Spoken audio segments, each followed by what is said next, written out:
రాముడి యొక్క ఇంకొక అవతారమైనటువంటి కృష్ణుడే చెప్పాడు ఈ జనక మహారాజు గురించి. ఏం చెప్పాడంటే, కర్మణైవ హి సంసిద్ధిం ఆస్థితా జనకాదయః. కర్మయోగము అని గనక ఒకటి ఉంటే, ఆ కర్మయోగం వల్ల సిద్ధిని పొందినటువంటి వాడు జనక మహారాజు అని రాముడి ప్రతిరూపంగా చెప్పేటువంటి కృష్ణుడే జనక మహారాజుని గొప్పగా భావించాడు గనక ఆ ఒక్కడి పేరు చెప్తే చాలు. కొంతమంది పేరు చెప్పాలి. జనకుడు అనేటువంటి బిరుదండి అందరికీ. అన్ని మాటలు మాట్లాడి నన్ను పూర్తిగా మాట్లాడండి స్వామి. అందుకని అంటే కర్మణైవ హి సంసిద్ధిం ఆస్థితా జనకాదయః. జనక మహారాజు ముఖ్యంగా ఈ కర్మయోగం వలన గొప్పవాడయ్యాడు అని చెప్పి కృష్ణుడే పొగిడినటువంటి వాడు జనక మహారాజు. అటువంటి జనక మహారాజు కుమార్తె జనక మహారాజు చంద్రవంశంలో పుట్టాడు. మీరు సూర్యవంశం అన్నారు. సూర్యవంశం భగభగలాడుతూ ఉంది చూడండి, అందరూ ఎలాగా చెమట్లు ఓడుతున్నారు. కానీ చంద్రుడు కాస్త ఉదయిస్తే చాలు అందరూ చల్లగా. అయ్యా ప్రస్తుతం ఉదయించినట్టు కనిపిస్తున్నాడా? చల్లదనం రాలేదు అంటే ఆ సూర్యుడి ప్రతాపం ఎక్కువగా ఉంది. ఇంకా అంటే సూర్య ప్రతాపం ఎప్పుడు ఉంటుందండి? ఆ ప్రతాపం ఉంటేనే చంద్రుడి యొక్క వెన్నెల ఉంటుంది. సూర్యుడు జగత్తుకు కారకుడు. సూర్యుడు లేకపోతే ఏదీ లేదు, మొత్తం శూన్యమే.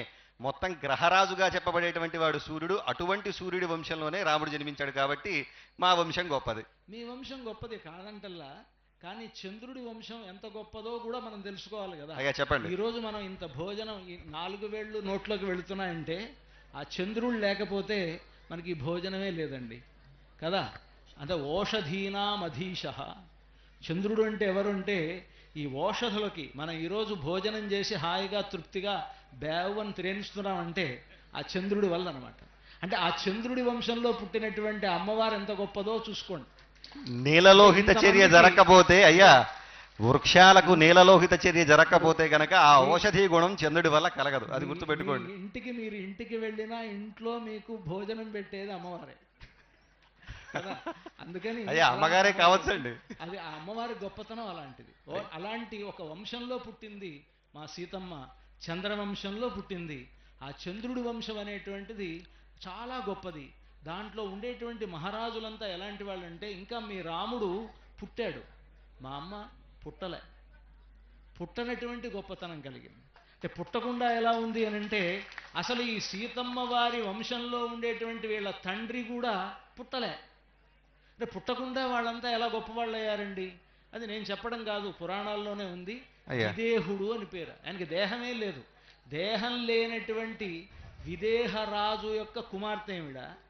అంటే ఎట్లాగా? అంటే పుట్టిన వాళ్ళు ఎవరికి దేహం లేదండి? అయోనిజ. దేహం ఉందే ఎవరికి? పుట్టిన వాళ్ళందరికీ దేహం ఉంది కదండి. అంటే ఆ దేహం వేరే అయి ఉండొచ్చు. అయ్యా అంటే దేహం ఉన్నటువంటి వాళ్ళందరిది మీలాంటి దేహం అనుకోకండి. అది దివ్యమైనటువంటి దేహమేమో. అయ్యా కనుక దివ్యమైనటువంటి దేహం వేరు, మామూలు దేహాలు వేరు కదా. కనుక అలాంటి ఒక గొప్పతనం కలిగినటువంటి వంశంలో పుట్టినటువంటి సీతమ్మ కూడా వైదేహి అని పిలువబడుతుంది కదా. ఆ వైదేహి అనే పేరు ఎందుకు వచ్చింది అంటే, ఆ విదేహ వంశంలో పుట్టినటువంటి ఆవిడ గనక విదేహ వంశంలో పుట్టినటువంటి సీతమ్మకు వైదేహి అని పేరు. పైగా ఆవిడ, మీరిందాక రాముడు పుట్టాడన్నారు, దశరథ మహారాజుకు పుట్టాడు అన్నారు. సీతమ్మ వారు పుట్టలేదు, అందుకని ఆవిడకి అయోనిజ అని పేరు.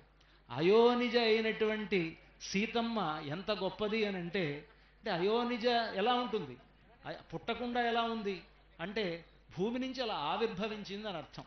కనుక ఆవిడ యొక్క దివ్యత్వం అనేటువంటిది పరిపూర్ణంగా ఆవిడ అవతారం నుంచి ఉన్నది కనుక ఎలా చూసినప్పటికీ సీతమ్మ సీతమ్మే.